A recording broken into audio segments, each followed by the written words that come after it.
Ana endi hurmatli o'quvchilar, bu savolga ham keldik. Sizlarni qiziqtirgan va chalg'itgan savol. Quyidagi belgilardan qaysi biri yengil avtomobillar harakati deb nomlanadi?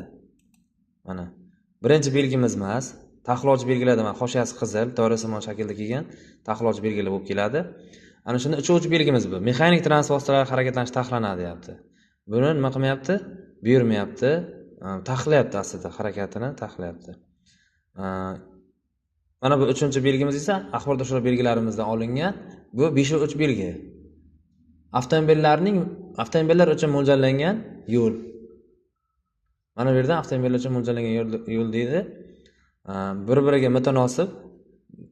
Bu joyda ham avtomobillarimiz va mototsikllarimiz, avtobuslarimiz 3,5 tonnagacha bo'lgan yengil avtomobillar ham yurishi mumkin.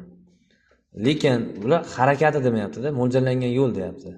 Bu 4-belgimiz esa qo'shimcha axborot belgilarimizdan olingan bo'lib, transport vositalarining turi, yengil avtomobilning turini aytyapti. 7.3 belgimiz bu. 2 belgimiz esa 4 belgimiz avtomobillarning mana harakati deb nomlanadi deyapti. Shuning uchun biz nima qilamiz? 2 ni belgilaymiz. Avtomobillar harakati qaysi ekan? 2 bo'yicha harakatlanar ekan. Nima savollaringiz bo'lsa, kommentariyga yozib qoldiringlar. Sog' bo'linglar.